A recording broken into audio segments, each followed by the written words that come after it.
Hello student, welcome again in my new class. तो student, आज जो हम क्लास करने वाले हैं वो मैथ की क्लास है और ये नाइन्थ क्लास के स्टूडेंट्स के लिए है। तो नाइन्थ क्लास में जो मैथ में फर्स्ट चैप्टर है नंबर सिस्टम, आज हम उसको करने वाले हैं। तो नंबर सिस्टम जो हमारा फर्स्ट चैप्टर है उसकी जो लास्ट एक्सरसाइज है 1.6, आज इसको सोल्व करते हैं। तो एक्सरसाइज बहुत छोटी है, बिल्कुल सिंपल है। टोटल 3 क्वेश्चन है और अगर पार्ट की बात करें तो कुल मिला के 11 पार्ट्स हैं। लेकिन एक्सरसाइज स्टार्ट करने से पहले अगर हम एक्सरसाइज के बेस को अगर थोड़ा समझें तो एक्सरसाइज आपको इजीली समझ में आएगी। तो स्टूडेंट, तो ये ध्यान रखिए कि एक्सरसाइज जो है हम 8th क्लास में भी कर चुके हैं। तो एक्सरसाइज का जो बेस्ड है वो है लॉज ऑफ एक्सपोनेंट, यानी कि जैसे हम नंबर्स लिखते हैं 2 और इसकी पावर लिखते हैं 3, तो जो पावर होती है इसको हम एक्सपोनेंट कहते हैं, जबकि ये जो होता है इसको हम बेस कहते हैं। तो एक्सपोनेंट जो पावर है इसके कुछ लॉज हैं जो 8th क्लास में भी हमने किया था। तो मैंने आपके लिए कुछ लॉज जो है लिख के भी रखे हुए हैं, अगर आप इनको सिंपली समझें तो आपको याद आ जाएगा कि 8th क्लास में आपने इनको किस तरह से सोल्व किया था। तो 9th क्लास में क्या अलग है, तो 9th क्लास में एक्सटेंडेड लॉज है, एक्सटेंडेड लॉ ऑफ एक्सपोनेंट। तो इसमें क्या है, इसमें आपकी जो एक्सपोनेंट है यानी कि जो पावर है वो रैशनल नंबर में होगी। 8th क्लास में रैशनल नंबर में पावर नहीं थी। अब 9th क्लास में जो आपकी पावर दी है क्वेश्चंस में वो रैशनल नंबर में दी है, आपको उसको सोल्व करना है। तो जैसे मैंने पहले ही बताया एक्सरसाइज बहुत ईजी है। तो चलिए एक्सरसाइज स्टार्ट करते हैं। तो एक्सरसाइज का जो पहला क्वेश्चन है उसको देखते हैं। तो पहले क्वेश्चन में जो हमें दिया हुआ है, क्वेश्चन जो हमारा फर्स्ट है उसमें दिया हुआ है 64 जो कि बेस है और पावर है इसकी 1/2।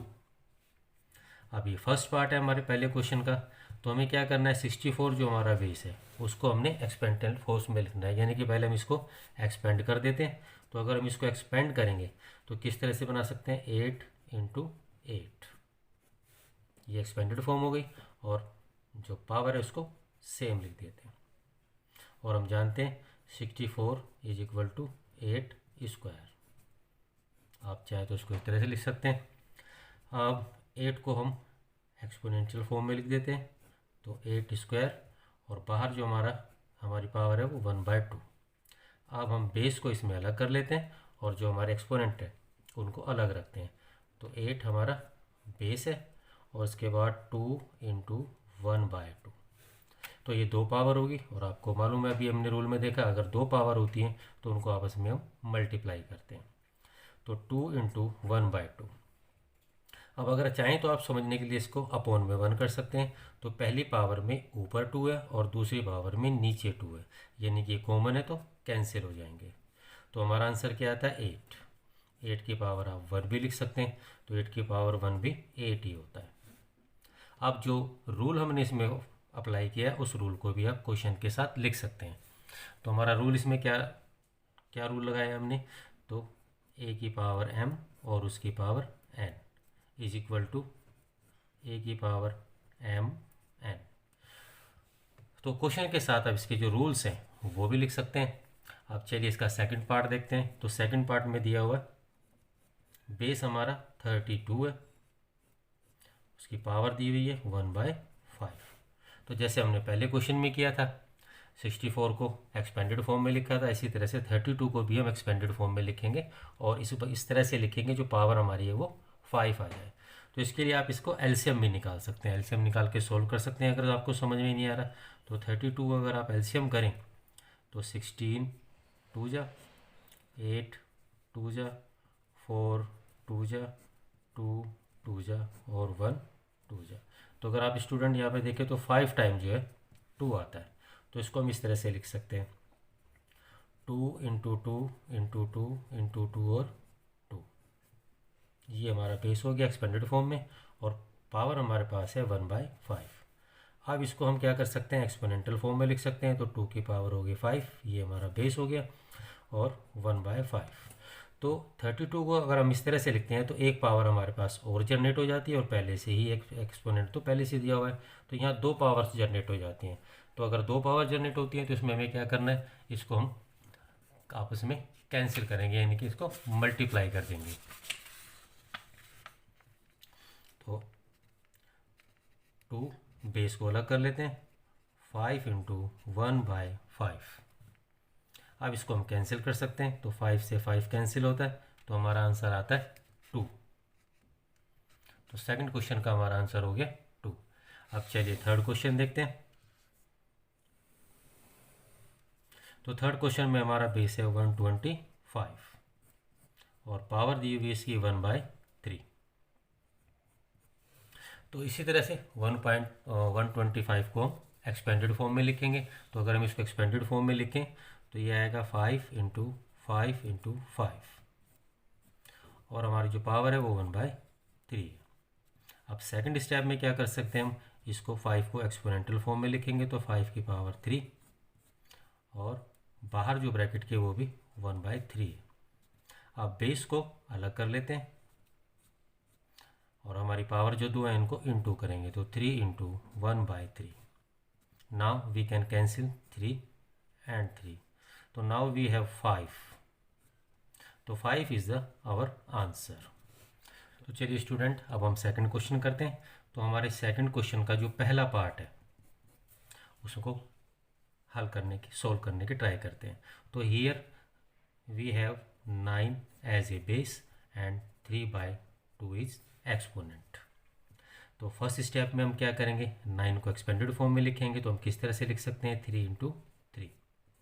तो बेस को हमने एक्सपेंडेड फॉर्म में लिखा, उसके बाद पावर को उसी तरह से लिख देते हैं जो पावर हमें दी हुई है। नाउ जो एक्सपेंडेड फॉर्म है हमारे पास उसको हम एक्सपोनेंशियल फॉर्म में लिखेंगे। तो 3² ये हमारा बेस बनता है और 3/2। अब हम क्या करते हैं, बेस को अलग कर लेते हैं और दोनों पावर को एक साथ लिख के मल्टीप्लाई करेंगे। तो 3 जो हमारा बेस है बाहर रहेगा, अब 2 × 3/2। अब आप यहाँ देख सकते हैं ये दोनों 2 and 2 कैंसिल हो जाएंगे, तो हमारा आंसर बनता है 3 बेस और उसकी पावर 3। अब अगर इसको हम सोल्व करें तो इसका क्या बनता है, 3 × 3 × 3। तो नाउ वी हैव आंसर 27। तो 27 is the answer of first question. तो लेट्स ट्राई सेकंड क्वेश्चन। तो सेकंड क्वेश्चन में देखते हैं। तो सेकंड क्वेश्चन में हमारा बेस है 32 एंड वी हैव पावर 2/5। तो व्हाट शुड फर्स्ट स्टेप, तो फर्स्ट स्टेप में हम क्या करते हैं, पहले जो हमारा बेस होता है उसको हम एक्सपेंडेड फॉर्म में लिखते हैं। तो 32 को अभी हमने पहले क्वेश्चन में भी किया था। तो 32 को किस तरह से लिख सकते हैं हम, 2 की पावर 5 और बाहर जो हमारे पास पहले से ये पावर 2/5। अब सेकंड स्टेप में हम क्या करेंगे, बेस को अलग करते हैं और दोनों पावर को एक साथ लिखते हैं। तो 5 × 2/5। आप क्या कर सकते हैं, 5 से हम 5 को कैंसिल कर सकते हैं। Now we have 2² and as you know 2² mean 2 × 2। तो आवर आंसर इज 4। तो this is our second question. Let's try third question.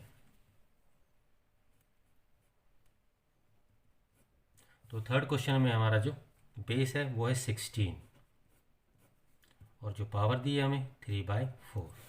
तो 16 को हमने इस तरह से पेयर बनाने कि वो पावर में जो है 4 आ जाए, यानी कि कोई भी नंबर अगर हम 4 बार लिखेंगे तो पावर में 4 आ जाएगा।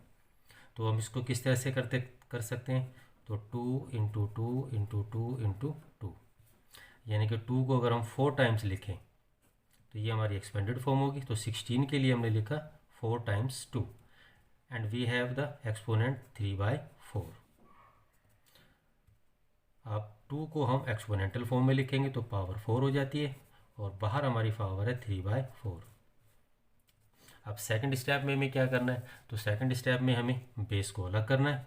तो 2 को हम अलग कर देते हैं और बाकी जो दोनों पावर हैं उसको एक साथ लिखते हैं मल्टीप्लाई के लिए। और जैसे कि हम करते आ रहे हैं, अब इसमें क्या करेंगे, हम 4 को 4 से कैंसिल कर देंगे। तो नाउ वी हैव 2³ तो 2³ क्या होता है, 2 × 2 × 2। तो हमारा आंसर हो जाएगा 8। तो ईजी है। इसके साथ आप यहाँ पे इनके रूल्स भी लिख सकते हैं, जो छोटे रूल्स एक्सपोनेंट के जो लॉज हैं उनको भी आप लिख सकते हैं। तो चलिए इसके बाद फोर्थ क्वेश्चन देखते हैं। तो फोर्थ क्वेश्चन भी इस तरह से ईजी है। तो फोर्थ क्वेश्चन में यानी कि फोर्थ पार्ट में क्या दिया हुआ है, तो बेस हमारे पास है 125 इसको हम ब्रैकेट में लिखते हैं, और पावर हमारी इसमें माइनस में है, -1/3। तो फर्स्ट स्टेप जैसे मैंने आपको समझाया, तो फर्स्ट स्टेप में क्या करेंगे, जो हमारा बेस होता है हम इसको एक्सपेंडेड फॉर्म में लिखते हैं। एक्सपेंडेड फॉर्म बनाने के लिए आप एलसीएम की हेल्प भी ले सकते हैं। तो 125 को हम लिख सकते हैं 5 × 5 × 5, 3 टाइम 5, और उसके बाद एक्सपोनेंट हमारे पास है 1/3। अब 5 को हम एक्सपोनेंटल फॉर्म में लिखेंगे, तो 5³ और बाहर जो हमारी पावर है 1/3। अब थर्ड स्टेप में क्या करेंगे, बेस को हम अलग करेंगे, तो बेस हमारा यहाँ सेपरेट हो जाता है। अब जो दो पावर है उसको हम एक साथ लिखते हैं, तो 3 × -1/3। तो जैसे कि हम जानते हैं कि 3 को 3 से हम कैंसिल कर सकते हैं। तो इसके बाद हमारा जो आंसर आता है वो आता है 5, और 5 की जो पावर है वो -1 है। तो आप इस क्वेश्चन को यहाँ तक भी कर सकते हैं, और अगर आप ये माइनस का साइन हटाना चाहते हैं, if you want to remove the minus sign, then you can do like this, 1/5 power 1, या आप लिख सकते हैं 1/5, क्योंकि अगर आप पावर 1 लिखते हैं तो वो भी सेम ही रहेगा। तो हमारा आंसर क्या होगा यहाँ पे, 1/5। तो स्टूडेंट ये हमारा थर्ड क्वेश्चन है। तो थर्ड क्वेश्चन के पहले पार्ट को सोल्व करते हैं। फर्स्ट पार्ट, तो पहले पार्ट में हमारे पास है 2 बेस है, और उसकी पावर है 2/3, और इसको हमें इनटू करना है। बेस हमारा यहाँ भी सेम है 2, और इसकी पावर है 1/5। तो आप देख सकते हैं बेस सेम है, तो बेस सेम है और मल्टीप्लाई करना है, तो हम क्या करते हैं, बेस को कॉमन ले लेते हैं। तो 2 को हम कॉमन ले लेते हैं और पावर को हम प्लस करेंगे, तो 2/3 + 1/5, क्योंकि बेस कॉमन है और मल्टीप्लाई करना है, तो ऐसे में हम एक्सपोनेंट को ऐड करते हैं। तो अब इसको एक्सपोनेंट को ऐड करने के लिए हम क्या करेंगे, अब आप जानते हैं हमारे एक्सपोनेंट जो है या जो पावर है हमारी वो रैशनल नंबर है। तो रैशनल नंबर को जब हम ऐड करते हैं तो डिनोमिनेटर को पहले देखते हैं। अब डिनोमिनेटर दोनों डिफरेंट हैं, तो इसके लिए हम क्या करेंगे, इसका पहले एलसीएम लेके इसको कॉमन करेंगे और उसके बाद इसको ऐड करेंगे। तो 3 और 5, तो इसका अगर हम एलसीएम ले तो हमारा एलसीएम आएगा 15। अब 3 के टेबल में 15 का आता है 5 जहाँ पे, तो हम 5 को 2 से करेंगे तो 10 आएगा, प्लस का साइन। अब 5 के टेबल में 15 का आता है 3 पे, तो हम 1 को 3 से इंटू करेंगे, तो हमारा आंसर यहाँ पे आएगा 3। तो 2 हमारा बेस है। नाउ एड अप 10 and 3, तो we get 13/15। This is our answer. चलिए अब इसके बाद हम इसका सेकंड क्वेश्चन देखते हैं। तो सेकंड पार्ट जो दिया हुआ है, सेकंड पार्ट किस तरह से, सेकंड पार्ट भी इजी है। तो इसमें हमारे पास है 1/3³ या 3 की पावर 3 बोल सकते हैं आप, और उसके बाद ये ब्रैकेट में, उसके बाद पावर दी हुई है 7। तो स्टूडेंट आपने इसमें ये ध्यान रखना है, ब्रैकेट के बाहर जो पावर होती है वो अंदर न्यूमिनेटर और डिनोमिनेटर दोनों पे होती है। तो अगर हम इस ब्रैकेट को हटाना चाहें तो फर्स्ट स्टेप में अगर हम ब्रैकेट को रिमूव करें तो 1 की पावर 7 हो जाएगी, और नीचे 3 की पावर 3 तो पहले से दी हुई है और इसकी पावर भी 7 हो जाएगी।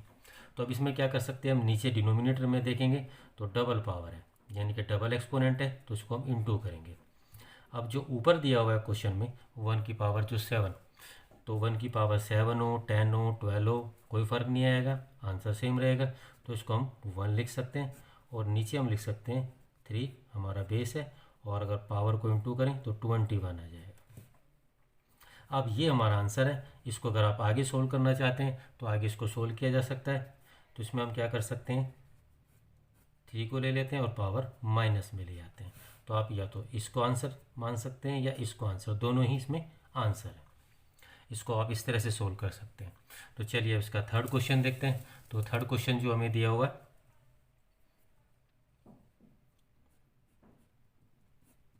तो थर्ड क्वेश्चन में वी हैव 11, तो 11 1/2 एंड 11 1/4। अब जैसे कि आप देख सकते हैं ये डिवाइड वाला क्वेश्चन है, बेस दोनों में कॉमन है, तो हम क्या करते हैं, पहले कॉमन बेस में से कॉमन 11 ले लेते हैं। और ये भी आपको मैंने बताया डिवाइड में क्या करते हैं, हम जो हमारे एक्सपोनेंट होते हैं उनको माइनस कर देते हैं। तो पहला एक्सपोनेंट हमारा ऊपर वाला जो है 1/2, और दूसरा एक्सपोनेंट है 1/4।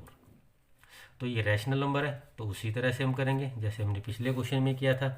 तो तो दोनों के पहले एलसीएम लेंगे 2 और 4, तो इसका एलसीएम 4 आएगा। अब उसी तरह से हल करेंगे जैसे हम रैशनल नंबर को करते हैं। तो हम देखेंगे 2 के टेबल में 4 कहाँ पे आता है, तो 2 जा 4 होता है, तो 1 को 2 से इंटू करेंगे 2 आएगा।